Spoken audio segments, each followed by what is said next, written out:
వారిని స్వస్థపరచుదును, వారిని నడిపించును, వారిలో దుఃఖించు వారిని వాదార్చుదును, వారిలో కృతజ్ఞతా బుద్ధి పుట్టించుచు దూరస్తులకును సమీపస్తులకును సమాధానము సమాధానము అని చెప్పి నేనే వారిని స్వస్థపరిచెదనని యెహోవా సెలవిచ్చుచున్నాడు. భక్తిహీనులు కదులుతున్న సముద్రము వంటి వారు, అది నిమ్మలింపనేరదు. దాని జలములు బురదను మైలను పైకి వేయరు. దుష్టులకు నెమ్మది ఉండదని నా దేవుడు సెలవిచ్చుచున్నాడు. దేవునికి స్తోత్రం. హల్లెలూయా, హల్లెలూయా, హల్లెలూయా, హల్లెలూయా. తలలు వంచండి, కళ్ళు మూసుకోనండి, చిన్న ప్రార్థన చేసుకుందాం. ఈ సమయంలో మీరు దేవునితో చెప్పాల్సిన మాట, ప్రభువా నీ వాక్యం ద్వారా నాతో మాట్లాడు, నన్ను సంధించు, నన్ను బలపరచు. నా బలహీనత ఏంటో, నేను ఎక్కడ తొట్టిల్లానో, నేను ఎక్కడ పడిపోయానో, ఎక్కడ బలహీనంగా ఉన్నానో దానిని సరిచేయి నాయన, దానిని బలపరచు నాయన. నీ వాక్యం ద్వారా నన్ను హెచ్చరించు అని దేవునితో చెప్పు. స్తోత్రం. హల్లెలూయా, హల్లెలూయా, హల్లెలూయా, హల్లెలూయా, హల్లెలూయా, హల్లెలూయా, హల్లెలూయా. పరమ తండ్రి, పరిశుద్ధ ప్రభువా, జీవాధిపతి నీకు స్తోత్రములయ్యా. ఎంతవరకు మీ సన్నిధిలో పాడాము, స్తుతించాము, మహిమపరిచాము, ఘనపరిచాము నాయన. ఈ వాక్యమును విరచి భుజించిన కొరకు మీ సన్నిధిలో నిలచి ఉన్నాము. వాక్యాహారము నీది, దాన్ని పంచిపెట్టమని మీరు నా చేతికి ఇచ్చారు. దానిని ఎలాగూ విరవాలో, ఎలాగూ పంచాలో, ఎలాగూ నీ ప్రజలకు అందించాలో నాకు నేర్పండి. నన్ను మీ శిలువ చాటును దాయండి, మీ ఆత్మచేత అభిషేకించండి. నన్ను మీ నోటికి బోరగా వాడుకోనండి. నాలో నుండి నీ స్వరాన్ని నీ ప్రజలకు వినిపించి వినికిని ప్రతి ఒక్కరిని దీవించమని యేసు నామమున అడుగుచున్నాము తండ్రి. ఆమేన్. దేవునికి స్తోత్రం. అందరం స్తోత్రం చెల్లించుదాం. హల్లెలూయా, హల్లెలూయా, హల్లెలూయా, హల్లెలూయా. ఈ 57వ అధ్యాయంలో ఇంటికి వెళ్ళిన తర్వాత ఈ అధ్యాయం అంతటినీ మరలా 2, 3, 4, 5 సార్లు కూడా చదవండి. నేను చదివిన మాట ఎన్నో వచనం నుండి 18వ వచనం నుండి చదివాను. ఏమంటున్నాడు? నేను వారి ప్రవర్తనను చూచుతిని. దేవునికి స్తోత్రం. హల్లెలూయా, హల్లెలూయా. ఎవరి ప్రవర్తన చూచాడు దేవుడు? ఎవరి ప్రవర్తన చూచాడు? అదే మొదటి వచనం చదవండి. నీతిమంతుల నశించుడా చూచి ఎవరును దానిని మనస్సున లక్ష్య పెట్టరు. చాలు చాలు. ఎవరు నశించిపోతున్నారు? నీతిమంతులు. వారి భక్తి పనులు, ప్రార్థనా పనులు, నీతిమంతులని సాక్ష్యం పొందిన వారు ఏమైపోతున్నారా? నశించిపోతున్నారు, నశించిపోతున్నారు, నశించిపోతున్నారు. కృపై నేను చెప్తున్నాను, వారు ఎందుకు నశించిపోతున్నారు? వారు నశించిపోవడం ఎవరి మనసు ఏం చేస్తున్నారట? ఎవరును దానిని మనసులో పెట్టుకోవడం అర్థం కాక వారికి నీతిమంతులు ఎందుకు నశించిపోతారు? యారాలు నశించిపోతారు. ఎందుకు నశించిపోతున్నారంటే భక్తిహీనుల వలన నశించిపోతున్నారు. ఎవరి వలన? భక్తిహీనుల వలన. దేవునికి స్తోత్రం. హల్లెలూయా, హల్లెలూయా. అదే మనం 20 చదివితే భక్తిహీనులు కదులుతున్న సముద్రం వంటి వారు, అది నిర్ణయింపనేరదు. దాని జలములు బురదను మైలను పైకి వేయును, పైకి వేయును. దేవునికి స్తోత్రం. హల్లెలూయా, హల్లెలూయా. ఈ భక్తిహీనుల గురించి కొన్ని మాటల ముందు మీరు చదవండి. కీర్తనల గ్రంథంలో 37వ కీర్తన 12వ వచనాన్ని చదవండి. 37వ కీర్తన 12వ వచనం. భక్తిహీనులు నీతిమంతుల మీద దురాలోచన చేతులు, వారిని చూసి పండ్లు తొలుకుదురు. దేవునికి స్తోత్రం. హల్లెలూయా, హల్లెలూయా. ఎవరు ఏం చేస్తున్నారు చెప్పండి? భక్తిహీనులు నీతిమంతుల మీద ఏం చేస్తున్నారు? దురాలోచన చేసి ఏం చేస్తున్నారు? వాళ్ళు పటపట కొరికేస్తున్నారు. దీనికి భక్తి వచ్చిందంట, దీనికి పాత్ర వచ్చిందట, దీనికి అది వచ్చిందట, దీనికి ఇది వచ్చిందట. ఎంత భక్తి వచ్చేసిందా? ఎవరు చూసి పళ్ళు కొడుతున్నారు?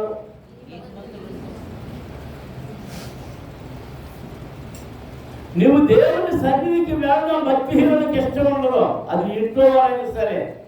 నువ్వు దేవుని సన్నిధికి వెళ్ళడం, ప్రార్థించడం, ఉపవాసం ఉండడం, వాక్యాన్ని చదవడం, వాక్యాన్ని చెప్పడం, సాక్ష్యం చెప్పడం, నీ ఇంట్లో వారు విసుక్కుంటున్నారంటే వాళ్ళు ఎవరైనా అర్థం?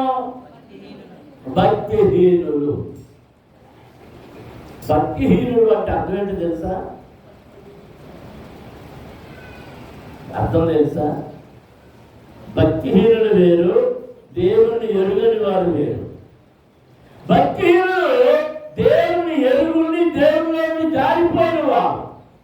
భక్తి లేని వారు, భక్తి హీనత, భక్తి హీనత. అమ్మ దేవుడికి స్తోత్రం. హల్లెలూయా. వీళ్ళు కొన్నిసార్లు ప్రార్థనకు వెళ్ళి ఉండొచ్చు, సాక్ష్యం చెప్పి ఉండొచ్చు, పాటలు పాడి ఉండొచ్చు, డ్రమ్ములు కొట్టి ఉండొచ్చు. ఇలా రాజుగారు ఏమైపోయాడు? వెళ్ళిపోయాడు.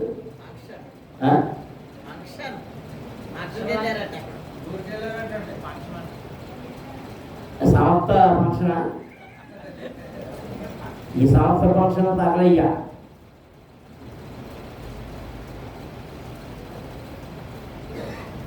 నీతిమంతులను చూసి ఎవరు పడుకొడుతున్నారు? ఫంక్షన్కి వెళ్ళొద్దా అంటున్నారని అనేది పెద్దమంది పడుకొడుతున్నారు. అప్పుడు మీరు అందరూ ఎవరు తెలుసా? ఇంకో సమాధానం లేదు, వెంటనే వచ్చేస్తే. భక్తిహీనులకి ఎలాంటి మాటలు నచ్చరు. ఎలాంటి మాటలు? ఫంక్షన్ దానికి వెళ్తే పేకల దాకా తిని, పేకల దాకా తాగి గతులేడివే కదా అక్కడ ఉండేది. ఎవరని విడిచి వెళ్తున్నారు?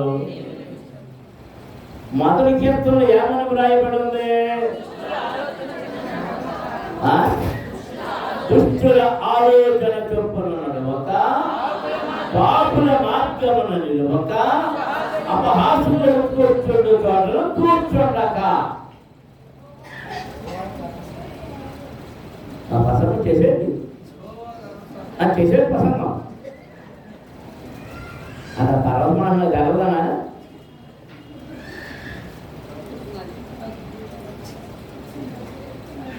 ఏం చేయొద్దు, ఏం చేద్దు అంటున్నాడు. చెప్పండి, ఇప్పుడు మాట్లాడలేదా? ఎవరి ఆలోచన దేవుని సన్నిధి నుండి దూరం వెళ్ళిపోవాలని? దుష్టుడి యొక్క ఆలోచన. అందుకే ఫంక్షన్ పెట్టచ్చు, పెళ్లి పెట్టవచ్చు, చావు పెట్టవచ్చు, కోటేటో పెట్టవచ్చు, కోటేటో పెట్టవచ్చు. దేవుడు కూడా తర్వాత చూసుకోవచ్చులే. ఆ దేవుడు నమ్ముకుంటే చుట్టాలు వదిలేసుకోవాలా? వదిలేయాలి. చాలా స్పష్టంగా చెప్పాడు దేవుడు.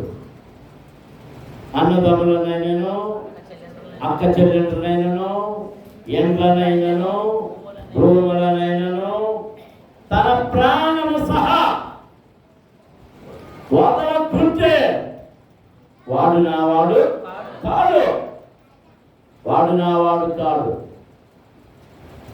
మరి అవి కావాలి, ఇవి కావాలి, ఇవి కావాలి, అవి కావాలి, అవి కావాలంటే ఏది దక్కదు. ఏది దక్కదు. దేవునికి స్తోత్రం. హల్లెలూయా. నీతిమంతులు ఎవరి వలన ఇదవుతున్నారు? ఎవరి చేత దురాలోచన చేయబడుతున్నారు?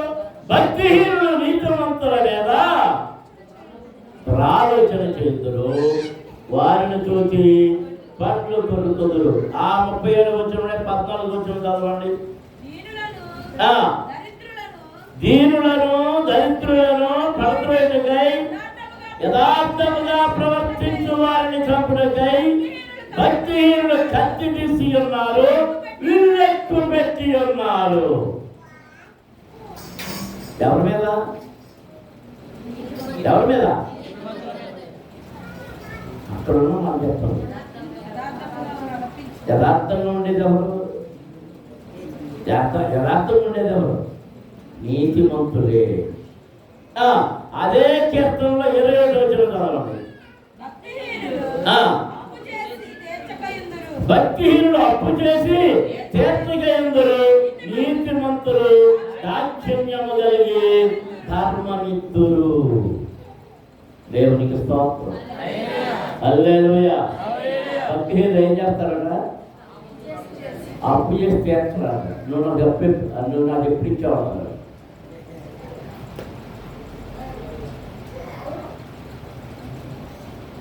కాదానికి ఆ నోట్లు రాయించుకున్నప్పుడు గొడవదని చేతి అప్పులు తీసుకున్నారు చేయబోతుడు. ఈ వంకాయలు ఎక్కువ ఉండేవి. మరి ఇప్పుడు ఏం దొరుకుతున్నాయి? నేను సరిగ్గా ఈ చివరంట మనం ప్యాషన్ ఏం దొరుకుతుందో అర్థం అవుతుందే. ఇదివరకు తౌడు బియ్యం, మామిడి బియ్యం, పప్పు, ఉప్పు, నిప్పు కూడా అప్పే. అది తెలుసు మీకు? నిప్పు కూడా అప్పే.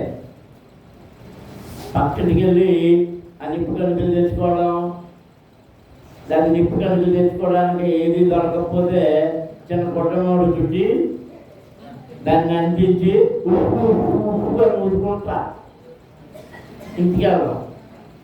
అవన్నీ చేశాను నేను. అందుకని నాకు అన్నీ గుర్తున్నాయి. నా పాఠశాలను నవ్వుకుంటున్నాయి. ఆవిడకే తల్లిదారు కూతురు తహసీల్దార్ గారి అమ్మాయి ఆ సినిమా కూడా వచ్చింది. అందుకని పాప ఏం తేవలో ఆవిడకి. నేనంటే అప్పుడు సామాన్యంగా పెరిగిన సామాన్య సేవకుడిని పాప ఆవిడ ప్యాడ్ ఎత్తాను, మట్టి ఎత్తాను, మందిరం ఈ నేగడానికి మట్టి తుడుచుకొచ్చేవాడిని, పేడకళ్ళు గేదె వెనకాల పరిగెత్తి పేడకళ్ళు ఎత్తుకొచ్చేవాడిని అభివృద్ధికి. నీకు ఎవరు చెప్పి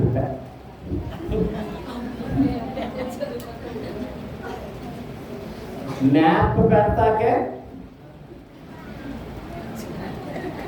ఐఎమ్ ప్రిన్సెస్.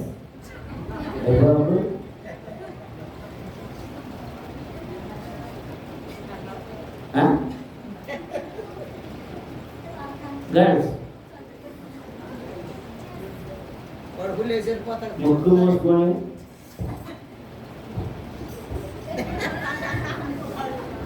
కొంతమంది అయితేనే మొత్తం పైనుంచి కళ్ళు తప్ప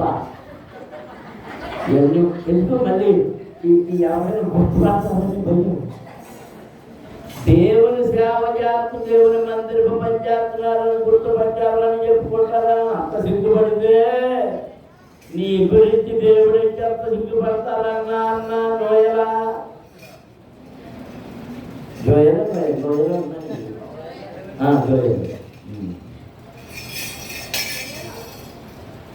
దేవునికి స్తోత్రం. హల్లెలూయా హల్లెలూయా హల్లెలూయా. భక్తులు ఏం చేస్తారట? అప్పు చేసి తీర్చగయుందురు. పాస్పోర్ట్ దగ్గర అప్పు చేస్తారు. నువ్వు డబ్బులు తెచ్చాను నేను ఏమన్నాడు అంత రూట్ మార్చేస్తారంట. ఈ రూట్ నెల మొంగటి డబ్బు తీసుకున్న సభల కోసం 50,000 చిల్లర మా సీన్ దగ్గర 6-6.5 కలవ చెప్తాడు. అది అప్పుడు 2 ఏళ్ళు అయిపోయింది. నేను కలగజేయమంటున్నాను.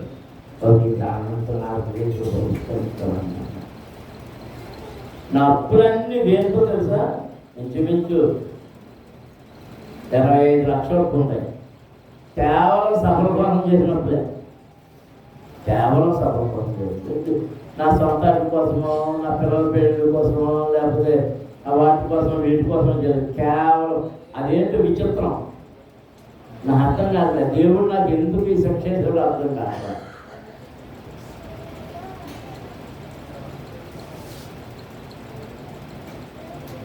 ఇప్పుడు ఏమంటున్నాడు? ప్రజలు బాబు ఇచ్చాను కానీ ఎత్తాను మా తండ్రి ఏమన్నా సభలు చెప్తానులే. ఈ సామాన్యాన్ని ఏమన్నా మన సంవత్సరం డబ్బులు ఇవ్వలేదు కదా, ఇప్పుడు ఇంకా ఇవ్వలేదు. ఇవ్వను ఏమనుకోద్దు ఇవ్వను అని ఇప్పుడు ఏం చేస్తాను? ఆ దారం తెలిసి కేకెత్తాలేమో అని ఏ దాన్ని వెళ్తాను? బ్యాంక్ పైనుంచో లేకపోతే ఇక్కడ ఇది ఎలాగో ఎవరికి కనపడకుండా నయోమి వచ్చిందా? రాలేదా? వచ్చిందా? వచ్చావా? నీకు అప్ప ఆ అప్ప ఎగ్గొట్టిన వాళ్ళు నీ రొడ్డు అంటే వస్తారు. జాగ్రత్తది జాగ్రత్త అవునా? ఆ ఇద్దరు కొట్లే వాళ్ళిద్దరికీ తెలుసు. అనాపై ఇద్దరు కూడా తెలిసే. భక్తిహీనుడు ఏం చేస్తాడంట? మధువా ఏం చెప్తాడంట? కొడమా ఎక్కడ లేకపోతే నా దగ్గర ఉంటే బ్యాంక్ ఈయన దగ్గర ఉంటే ఎదురు ఉన్నట్టంట. మరి బ్యాంకులో ఉందని అడుగుతాం. ఆ బ్యాంకులో చేంజ్ చేయాలి, తీసుకోవాలి కదా, తీసుకోవాలి కదా. దేవునికి స్తోత్రం. హల్లెలూయా. భక్తిహీనుడి యొక్క అలవాటు ఏంటంటే అప్పులు చేసి, అందుకే అంటానంటే ఊరంతా అప్పులాడికి ఊరంతా అప్పులాడికి అంటారు.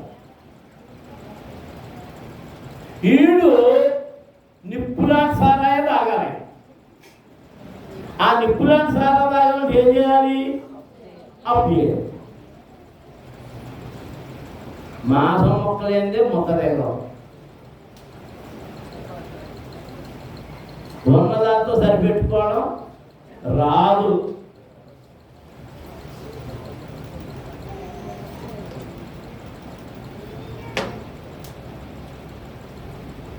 దేవుని పిల్లలారా, నా బాల్య జీవితంలోని కొన్ని సంఘటనలు మీకు చెప్పాలనుకుంటున్నాను. ఆ రోజు నాన్నగారు సేవకి వెళ్ళి వచ్చారు. సాయంత్రం 3-4 ఉన్నంత మట్టుకే అమ్మ వండి మాకు భోజనం పెట్టింది. ఆ మధ్యాహ్నం తినేసాం. ఆ టైం చూసింది రాలేదు, ఇంకా రాలేమో అనుకున్నాం. సాయంత్రం రాత్రి ప్రార్థన ఎప్పుడన్నా ఆ ప్రార్థన గట్ల గురించి 3:30 ఆ టైంకి వచ్చి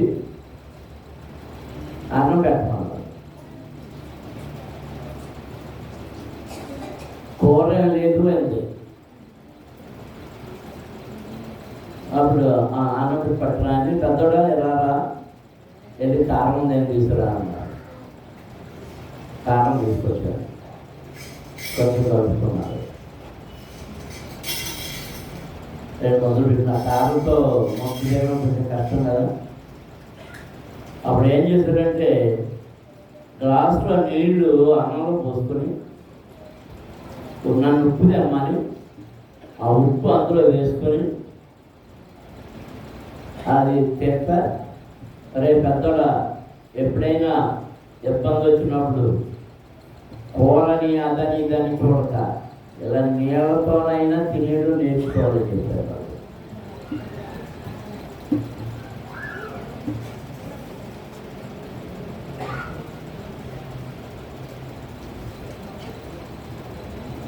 మనం నేర్చుకోవాలి, ఉన్నదాన్ని సరిపెట్టుకోవడం నేర్చుకోవాలి. బడాయికే పోయి లేనిపోయిన ఖర్చులు చేస్తే ఉన్నదంతా ఊడిపోతుంది. మనం ఇంకా అదే కీర్తనలో 32వ వచనం, భక్తిహీనులు నీతిమంతుల కొరకు పొంచి ఉండి వారిని చంపజూతురు. భక్తిహీనులు ఏం చేస్తారట? ఎవరిని చంపాలని చూస్తుంటారు? నీతిమంతులను చంప చూస్తుంటారు. దేవునికి స్తోత్రం, హల్లెలూయా. 39వ కీర్తన మొదటి వచనం చదువుదాం. నా నాలుకతో పాపము చేయకుండానట్లు నా మార్గములను జాగ్రత్తగా చూసుకుందును. భక్తిహీనులు నా ఎదుట ఉన్నప్పుడు నా నోటికి చిత్తము ఉంచుకుందుననుకుంటుని. దేవునికి స్తోత్రం, హల్లెలూయా, హల్లెలూయా, హల్లెలూయా, హల్లెలూయా. చిన్నవాళ్ళు పోయి చూడండి, తగ్గించుకోండి. అది కరెంట్లో పెట్టినట్టు అది ఈ ఉన్నాయి వైద్యులు.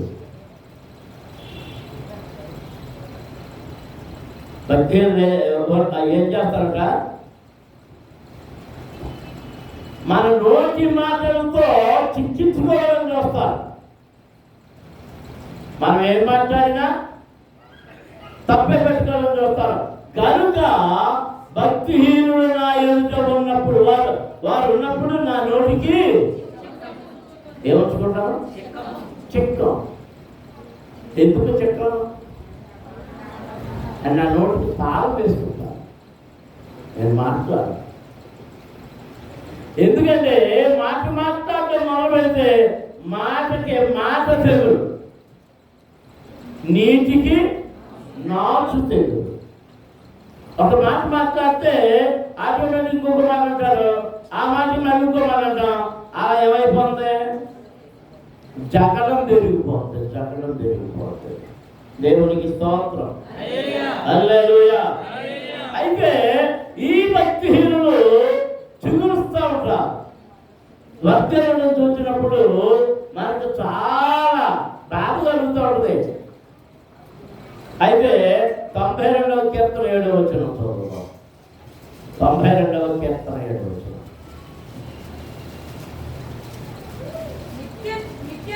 నిత్యనాశనమునందుకే కదా భక్తిహీనులు గడ్డిలో చిగుర్చుదురు. చెడు పనులు చేయవారందరూ పుష్పించుదురు.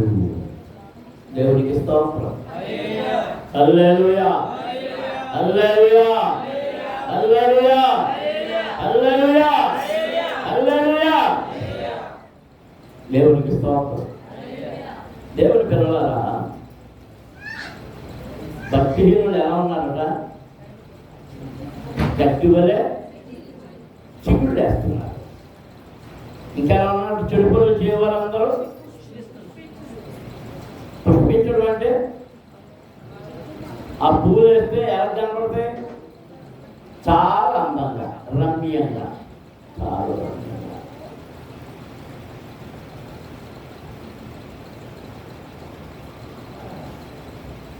ఈ రమ్యత మన భక్తిహీనతను తెలియజేస్తుంది. భక్తిహీనులైన వాడు ఆ రమ్యత కొరకు వేటిగా పోగు చేసుకుంటూ ఉంటాడు.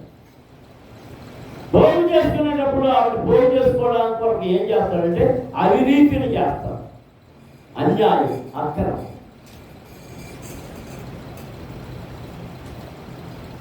మనం ఎక్కడికి వెళ్తాం?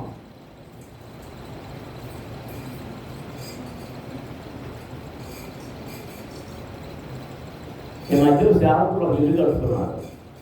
ఒక సేవకులు చాలామంది. నేను అంత ముందు ఒకసారి చెప్పాను, కొంత 3-4 ఏళ్ళ క్రితం కేరి వాళ్ళ అబ్బాయి పెళ్లి పిలిచాడు.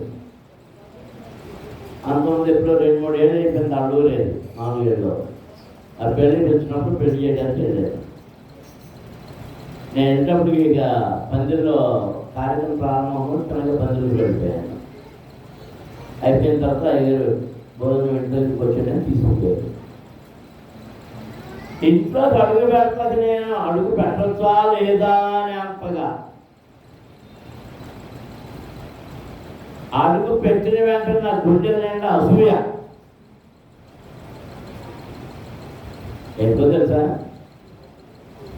ఆ స్థలము అవన్నీ ఎలా చేయాలో చెప్పినాడు నేనే, ఎలా నిర్మించాలో చెప్పినాడు, ప్లాన్ వేసినాడు నేనే. ఈ ఏదైనా అవసరం పైన వేసుకో అంటే అయ్యారు మీరు చెప్పినట్టు మందిరం పైకి మార్చేస్తున్నానని పైకి కడుతున్నానని చెప్పాడు.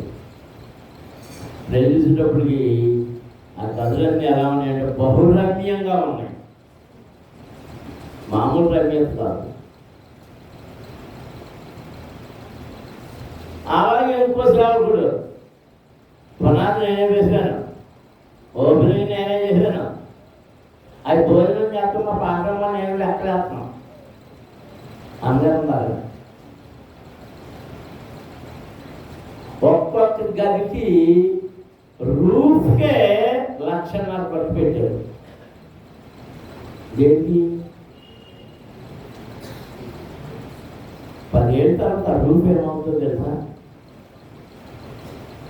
ముట్టుకోవచ్చు. అంటే దేనికోసం ఖర్చు పెట్టాము? తర్వాత వచ్చి అప్పు అయిపోయిందండి 2 సంవత్సరం, ఈ నెలకి ఎంత ఇది కట్టాలి, బ్యాంకుకి అది కట్టాలి, ఇది కట్టాలి, ఇది కట్టాలి. ఏం చేయడం ప్రారంభిస్తావు? కనబడిన దాంట్లో వల్ల మెల్లిగా దొంగతనం చేయడం ప్రారంభిస్తాం.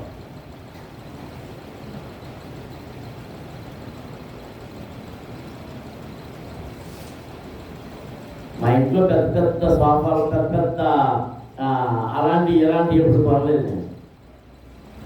మాకు ఏం కావాలో తగినంత మట్టుకే కొనుక్కున్నాం. అప్పుడప్పుడు ఇవి మంచివి ఉన్నాయి అనిపించేది, కానీ ఇవన్నీ ఏ చెక్క కుర్చీ అయినా కూర్చోవడమే, మొక్కాలపేట అయినా కూర్చోవడమే. ఇంకా నేను మీకు తెలీదు, పూర్వకాలం కుర్చీలే ఉండేవి కాదు,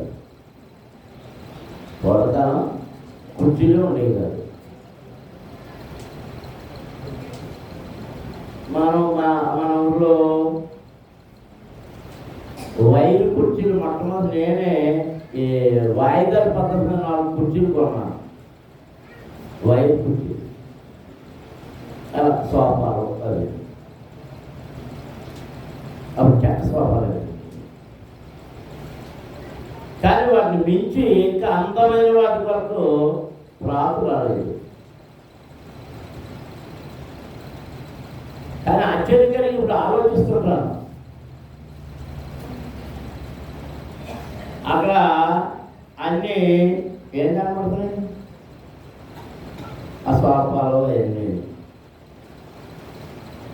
మరి ఎక్కడే అని అడగచ్చు. దేవుడు ఇచ్చాడు. ఎలా ఇచ్చాడు? ఎలా ఇచ్చాడు? ఆయనే పంపాడు. ఎలా పంపాడు?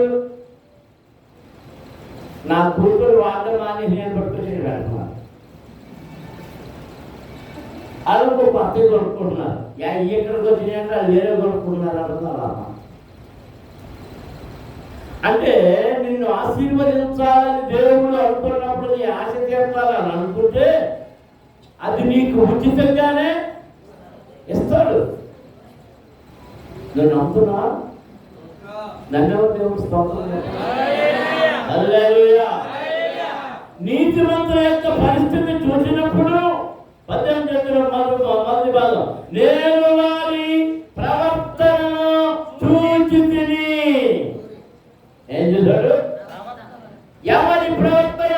నీతిమంతుల ప్రవర్తనే కాదు, ఇక్కడ ఉన్న ప్రతి ఒక్కరి ప్రవర్తన ఆయన చూస్తూ ఉన్నాడు.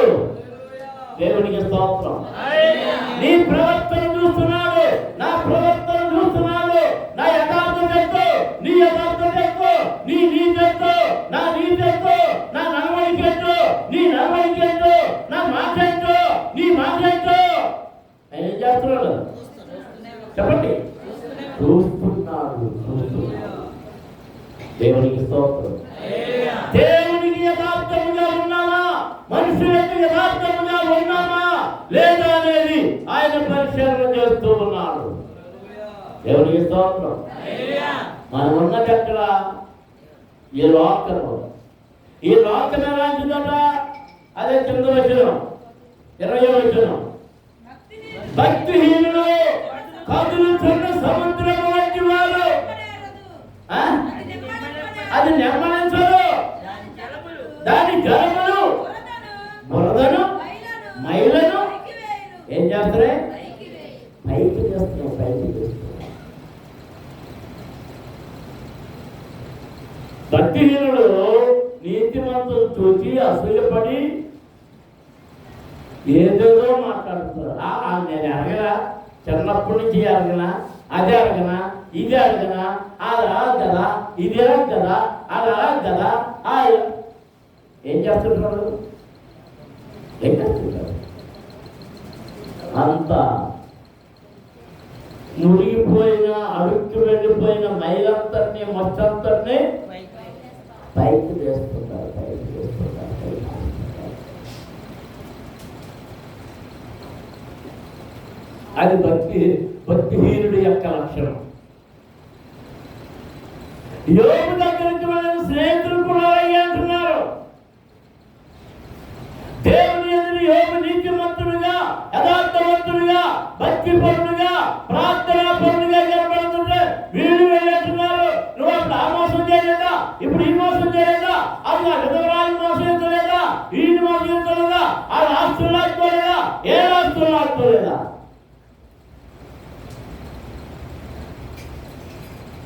అలాంటి ఎవరు చెప్పారు?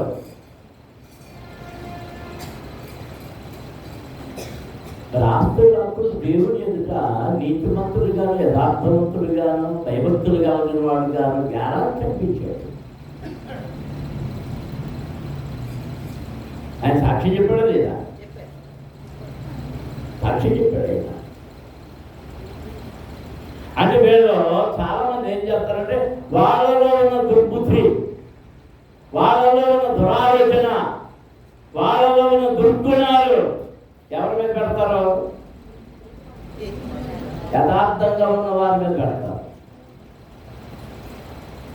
మార్గలు లేని వాళ్ళ మీద వేల మార్గలు పట్టుకెళ్ళి వేస్తుంటారు. అది భక్తిహీనుడి యొక్క బ్రతుకు. అందుకే దేవుడు నేను వారి ప్రవర్తనను సూచితిని, నీతిమంతుల ప్రవర్తనను చూచుదుని, వారిని స్వస్థపరచుదును, వారిని నడిపించును. దేవునికి స్తోత్రం.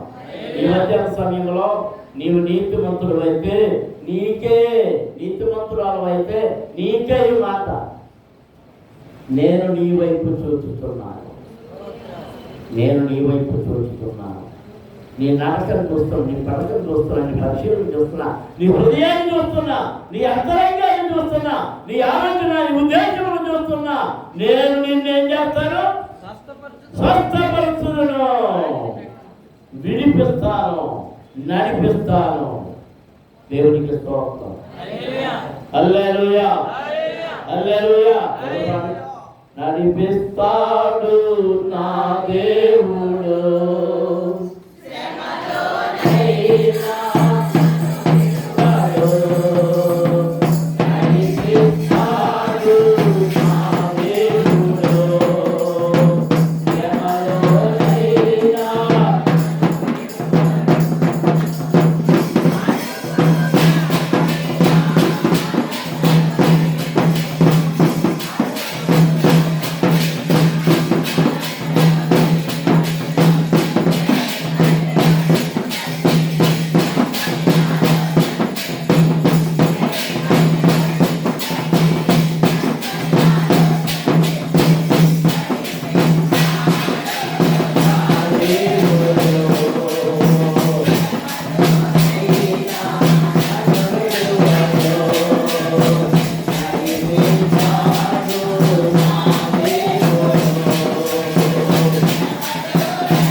వారిలో దుఃఖించు వారిని వాదార్చుదును.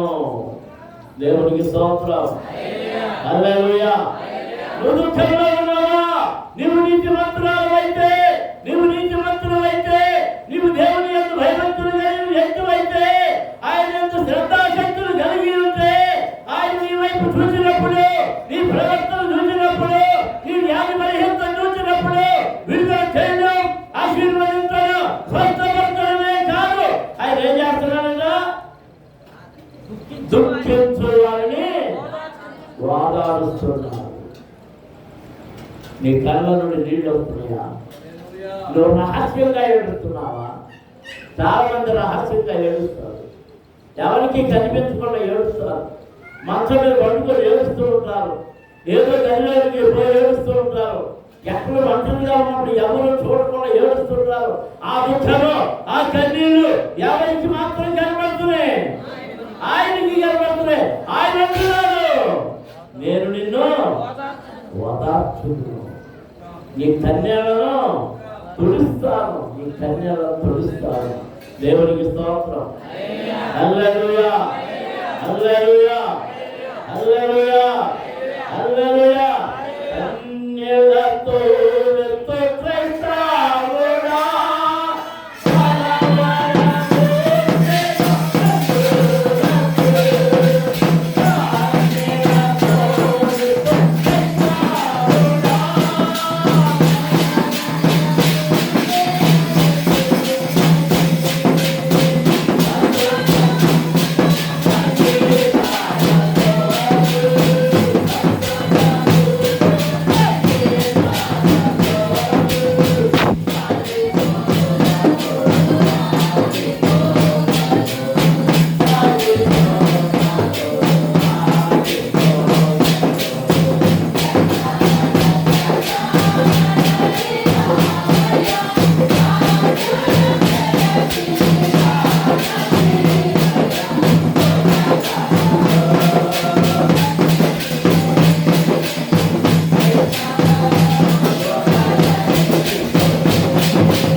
వస్తాయి. దుఃఖంతో వచ్చే కన్నీరు, సంతోషంతో వచ్చే కన్నీరు. దుఃఖంతో వచ్చే కన్నీటిని కూడా ఆయన తుడుస్తారంటున్నాడు, సంతోషంతో వచ్చే కన్నీటిని కూడా ఆయన తుడుస్తారంటున్నాడు. రెండు సమయాల్లో ఆయన నీ ప్రక్క ఉండడానికి ఆయన వాగ్దానం చేస్తూ ఉన్నాడు. దేవునికి స్తోత్రం. హల్లెలూయా, హల్లెలూయా, హల్లెలూయా. ఈ కృప ఎంతమందికి కావాలి? ఈ కృప ఎంతమందికి కావాలి? ఆయన దయాళుడు. మర్చిపోయింది, మీకు ఎన్నిసార్లు చెప్పానా? నేను రోజుకి ఎన్నిసార్లు చెప్పానా? సాయంత్రం మూడేనా? చెప్పండి.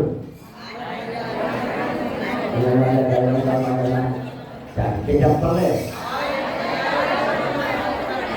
సరిగ్గా దీనిదాన్ని వచ్చినా మాట్లాడదా? చెప్పా చెప్పు, ఏంటి అనేది అదే ఈ స్కూల్కి ఇంకా ఈ వేస్తూనే ఉన్నారంటే మీ ఊరు కూడా వేస్తూనే ఉంటారు ముగ్గురు.